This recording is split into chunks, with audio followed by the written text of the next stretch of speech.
Hello നമസ്കാരം, എല്ലാവർക്കും നമ്മുടെ പുതിയ വീട്ടിലേക്ക് സ്വാഗതം. ഇത് നമ്മൾ കഴിഞ്ഞ ദിവസങ്ങളിൽ ചിന്താമണി മാർക്കറ്റിൽ നിന്ന് വാങ്ങിയ കുറച്ച് പശുക്കുട്ടികളൊക്കെയാണ്.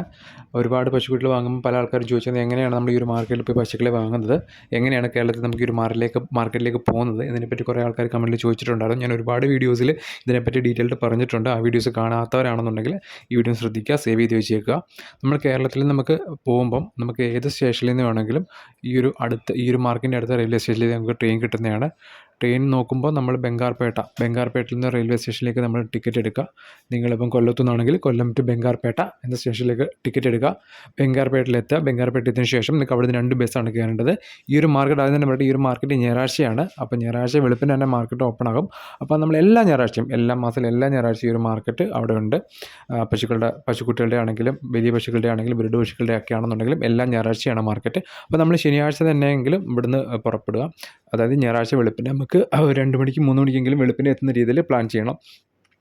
അപ്പോൾ നിങ്ങളുടെ അടുത്തുള്ള റെയിൽവേ സ്റ്റേഷനിൽ ബംഗാർപേട്ടയിൽ ബംഗാർപേട്ട എത്തിക്കഴിഞ്ഞാൽ അവിടെ നമുക്ക് 2 ബസ്സാണ് കയറേണ്ടത്. അപ്പോൾ ആ ബംഗാർപേട്ട റെയിൽവേ സ്റ്റേഷൻ അടുത്ത് തന്നെയാണ് ട്രാൻസ്പോർട്ട് ബസ് സ്റ്റാൻഡ് ഉള്ളത്. അപ്പോൾ അവിടെ ചെന്ന് കഴിഞ്ഞാൽ നമുക്ക് കൊള്ളാറിലേക്ക് ബസ് കയറാം. നിങ്ങൾ സൂക്ഷിച്ച് ഓർത്ത് വെക്കുക, കൊള്ളാറിലേക്ക് എത്തിയതിന് ശേഷം അവിടുന്ന് വീണ്ടും ഒരു ബസ് കയറുക ചിന്താമണിക്ക്. ഏകദേശം അവിടുന്ന് ഒരു 27 രൂപ, മൊത്തം 40-50 രൂപയ്ക്കകത്താണ് ബസ് ചാർജ് വരുന്നത്. 2 ബസ്സിനോട് ചേർന്നിട്ട് നമുക്ക് 1 മണിക്കൂർ 1.5 മണിക്കൂറോളം അവിടെ മാക്സിമം 2 മണിക്കൂറിനകത്ത് നമുക്ക് ട്രാവലിംഗ് ഉണ്ട് 2 ബസ്സിനോട് ചേർന്നിട്ട്. അപ്പോൾ അത്രയും സമയം നമുക്ക് പോകും. അപ്പം നമ്മൾ വെളുപ്പിൻ്റെ 4 മണിക്കാണ് എത്തുന്നതെങ്കിൽ നമ്മൾ അങ്ങ് എത്തുമ്പോഴത്തേക്ക് 6 മണി 7 മണിയൊക്കെ ആവും. പക്ഷെ നമ്മൾ പശുവിനെ അവിടെ വാങ്ങാനായിട്ട് ഉദ്ദേശിക്കുന്നുണ്ടെങ്കിൽ കുറച്ചുകൂടെ നേരത്തെ എത്തുന്നതായിരിക്കും നല്ലത്. കുറേ കളക്ഷൻസ് കാണാൻ പറ്റും. അപ്പോൾ മാക്സിമം നമ്മൾ ഒരു ദിവസം മുന്നെങ്കിലും അവിടെ എത്തുക. ചിന്താമണിയിൽ എത്തിയതിന് ശേഷം അവിടുന്ന് ബസ് സ്റ്റാൻഡിൽ നിന്ന് നടന്നു പോകുന്ന ദൂരമേ ഉള്ളൂ. ഒരു 500-600 മീറ്ററൊക്കെ ഉള്ളൂ.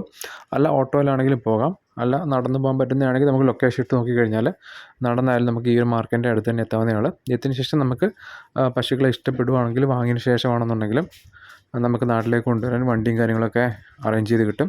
അപ്പോൾ വണ്ടിയിൽ കൊണ്ടുവരുന്ന പ്രശ്നങ്ങളൊന്നുമില്ല. അപ്പോൾ കേരളത്തിൽ നമുക്ക് തമിഴ്നാട്ടിലേക്ക് കൊണ്ടുവരാം. തമിഴ്നാട്ടിൽ കൊണ്ടുവന്നതിന് ശേഷം അവിടുന്ന് നമുക്ക് വേറെ വണ്ടിയിൽ വേണമെന്നുണ്ടെങ്കിലും നമുക്ക് കേരളത്തിലേക്ക് കൊണ്ടുവരാം. ഡയറക്റ്റ് കൊണ്ടുവരുന്ന പ്രശ്നങ്ങളൊന്നുമില്ല. കൂടുതൽ നമ്മളിപ്പോൾ വാങ്ങിക്കുന്നതെല്ലാം തമിഴ്നാട്ടിൽ കൊണ്ടുവന്നിട്ട് അവിടെ നിന്നാണ് അടുത്തൊരു വണ്ടിയിൽ കേരളത്തിലേക്ക് കൊണ്ടുവന്നിട്ടുള്ളത്. അപ്പോൾ ഇതുപോലെ ഇവിടെ വാങ്ങാനൊക്കെ ആഗ്രഹിക്കുന്ന എന്തെങ്കിലും സഹായങ്ങളും കാര്യങ്ങളൊക്കെ വേണമെന്നുണ്ടെങ്കിൽ ഇതിലൊരു നമ്പർ ഞാൻ മെൻഷൻ ചെയ്യാം. ആ നമ്പറിൽ കോൺടാക്ട് ചെയ്താൽ മതി. നമ്മൾ കേരളത്തിലെ ഒരുപാട് ജില്ലയിലേക്ക് വർഷങ്ങളായിട്ട് ഈ ഒരു മാർക്കറ്റിൽ നിന്ന് ഒരുപാട് പശുക്കുട്ടികളെ ആണെങ്കിലും എടുത്തു കൊടുക്കുന്നുണ്ട്. നല്ല ക്വാളിറ്റിയുള്ള നല്ല ചനയിലുള്ള പശുക്കളെ വേണ്ടവർക്ക് ചനയുള്ള പശുക്കൾ, പ്രസവിച്ച പശുക്കളെ വേണ്ടവർക്ക് പ്രസവിച്ച പശുക്കൾ, അതുപോലെ നല്ല ബ്രീഡ് കുട്ടികളെ വേണ്ടവർക്ക്, അതുപോലെ ചനയുള്ള കുട്ടികളെ വേണ്ടവർക്ക്, അങ്ങനെ എല്ലാ വെറൈറ്റീസും ഈ ഒരു മാർക്കറ്റിൽ അവൈലബിൾ ആണ്.